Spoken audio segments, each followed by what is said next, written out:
The movie is set in England during the medieval ages. At the start of the movie, we are introduced to the king's beautiful daughter, Lady Marian. She is inside the royal bathroom, singing beautifully. Just then, her maid, Broomhilda, approaches her and asks her to get ready. When Lady Marian gets up from the bathtub, it is revealed that she is wearing a chastity lock. It turns out that her father, the king, wanted to protect her from evil men, so he safeguarded her assets with the lock. Unfortunately, the key has been long lost, and Marian has been desperately searching for the man who can open her lock.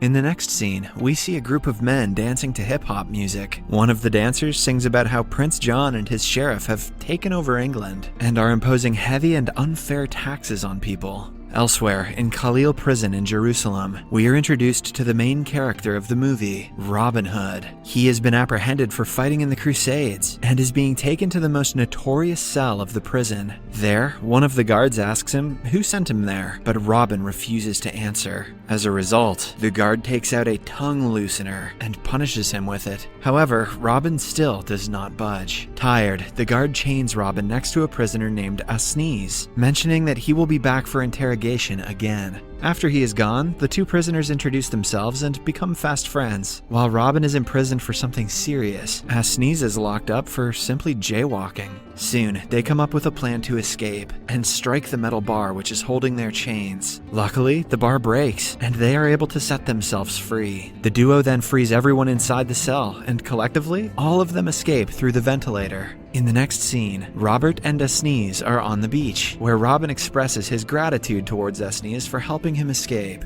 As a sign of friendship, he promises to help him in any way possible. Hearing this, Asnees takes out a picture from his pocket, which belongs to his son, Achu. He then hands over the picture to Robin and requests him to look after his son, who is in England. Surprised, Robin asks how Achu ended up in England, to which Asnees replies that he's an exchange student. Being a man of his word, Robin promises to look after Achu and departs the place. However, instead of traveling on a boat like a normal person would, he swims all the way from Jerusalem to England. After reaching there, he gets on a horse and proceeds towards his house. Surprisingly, on the way, he sees some soldiers beating an African boy. Robin quickly deduces that it's Achu, as there are no other Africans in the area. He rushes to save the boy, and with his exemplary fighting skills, defeats all the soldiers single-handedly. After this, the two get on the horse and proceed to Robin's home, the Locksley Hall. Sadly, when they arrive, they find the house being towed away by a man. Enraged, Robin confronts the man and asks what's going on. The man simply hands him a scroll, and on reading it, Robin finds out that Prince John has confiscated his house for failing to pay taxes on time. Although Robin tries his best to claim that it was impossible for him to pay the taxes, as he was jailed in Jerusalem, the man doesn't listen and takes the house away. As Robin wanders the place dejected, he notices his blind servant, Blinken. The two express their happiness at meeting each other after so long, but soon, Robin is devastated when he finds out that his father has passed away.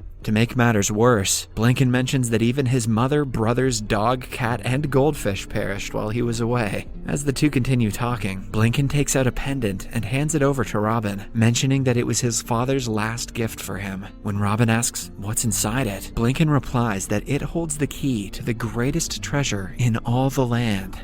After a while, Robin introduces Achu and Blinken to each other. As the trio is talking, a boy comes running at them from the woods. Being the kind man that he is, Robin asks the boy what's wrong, and the boy replies that he is being chased by the sheriff of Rottingham. In no time, the sheriff arrives with his men and demands the boy back, but Robin refuses to hand him over. As a result, the two get into an altercation, which ends with Robin humiliating the sheriff in front of everyone. Before he sends the group away, he vows to take revenge against Prince John. Later, the sheriff of Rottingham meets Prince John and reveals that Robin is coming for them. Here, we get to know that Prince John is acting as the ruler of the kingdom, as his brother, the king, has gone to fight in the Crusades. However, instead of being a just and kind ruler like his brother, he is imposing heavy taxes on people for his own benefit. Expectedly, the news scares John, and he starts brainstorming ways to tackle the situation. When he finds no solution, he heads to the dungeons to take advice from his witch, Latrine. John briefs everything to his witch and asks her for a way to defeat Robin. Latrine agrees to help, but in return, she asks John to assist her hook up with her crush, the sheriff. Although the prince is sure that the sheriff will never get close to the witch, he still agrees.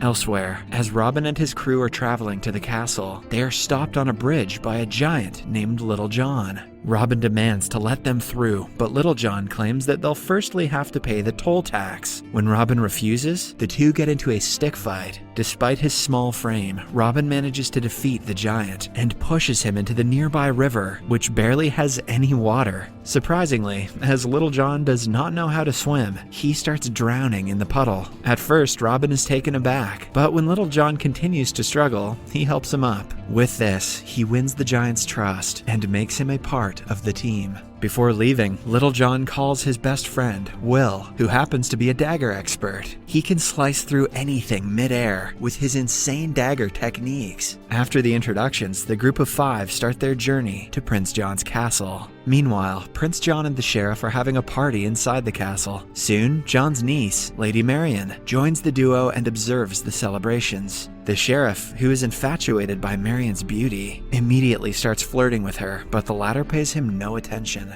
Just then, Robin barges in with a dead hog on his shoulder and drops it on the royal table. John and the sheriff are left furious by the intrusion, but surprisingly, Lady Marian is impressed. Nothing like a big hog to curry favor with the ladies. Robin then introduces himself to Marian and kisses her on the hand. This enrages the sheriff and he challenges Robin to a fight. Expectedly, Robin cleans the floor with the sheriff, so the prince is forced to call upon his guards. Robin fights valiantly for some time, but he is eventually outnumbered. When all hope seems to be lost, Robin's gang barges through the door and starts attacking the guards. In no time, they subdue all the bad guys, impressing the entire crowd, including Lady Marian. Before leaving, Robin warns Prince John to reduce the taxes, or else he will eliminate him next time. In the next scene, Little John gathers some men to fight for the cause, but Robin fails to inspire them with his boring speech. Instead, he makes them fall asleep. Seeing this, Achu steps forward, wearing his specs, and delivers an inspiring speech, despite it only being 3 sentences. The crowd gets riled up, and they agree to fight with Robin against the tyrannical Prince of England. The next morning, all the men get dressed as Robin Hoods and start training. Robin and Will lead the training, but the men are so bad that they cannot even defeat some dummies. Meanwhile, at the castle, the sheriff invites an Italian mafia named Don Giovanni to assassinate Robin. Giovanni has come with his 2 associates, Dirty Ezio, a mute assassin, and Filthy Luca, a multiple-time gold medalist in archery. After a bit of chatting, the 2 come to the conclusion that they will lure Robin by organizing an archery competition in the palace, and Filthy Luca will defeat him in it. When the crowd turns against Robin and calls him a loser, Dirty Ezio will assassinate him secretly. The plan makes everyone excited, and even Dirty Ezio, who cannot speak a word, starts laughing. Surprisingly, Lady Marian is hearing the entire conversation from her balcony. Worried, she immediately wakes up her maid and briefs her about the situation. The 2 discuss for a while and decide to sneak out of the castle and warn Robin of the impending danger. Marian calls her horse, jumps onto it and lands safely, but when it's Broomhilda's turn, her horse simply moves away, causing her to drop onto the floor. After a while, they reach Robin's camp, and Marian reveals the sheriff's evil plot to them. At first, Robin vows to stay out of trouble, but when Marian mentions that the palace is going to organize an archery competition, he starts having second thoughts. Even if his life is in danger, he has to attend the festival, if there is an archery competition in it. Following this, Robin puts on a show for his men and starts singing behind a curtain in an operatic voice. Although he takes out his sword, the boys on the other side of the curtain think that he has taken out something else. After the performance is over, he takes Marian to a secluded place to express his feelings for her. However, as he proceeds to make out with her, he realizes that she has been locked with a chastity belt. Marian then reveals that her overly protective father put the device on her so that she cannot have any fun before her marriage. Hearing this, Robin nopes out of there.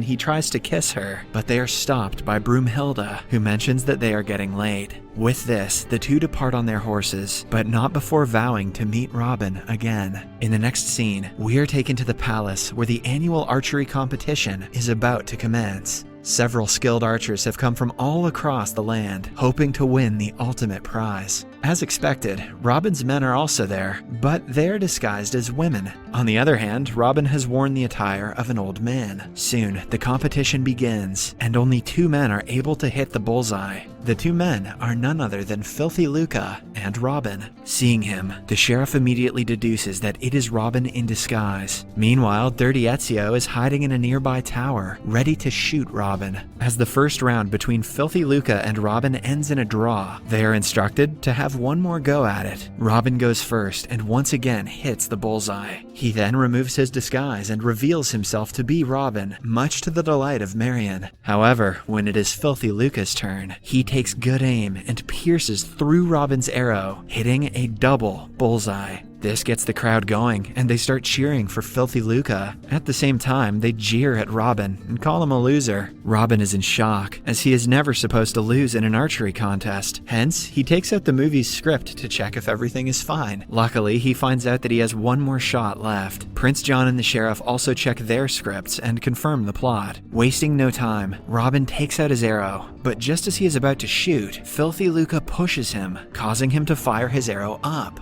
Surprisingly, the arrow travels through the air through the entire audience and lands on the bullseye. Kobe! Thus making him the winner. This proves that movie writers can do anything to make their heroes victorious. As Robin celebrates his victory, an envious sheriff orders his men to arrest and execute him. This worries Lady Marian, so she vows to marry the sheriff, but only if he lets Robin go. The sheriff accepts the proposal and leaves the place to prepare for the wedding. In the next scene, a hangman places a noose on Robin's neck, just in case Marian changes her mind. Soon, the sheriff arrives with a minister, followed by Marian herself, who is dressed beautifully for the occasion.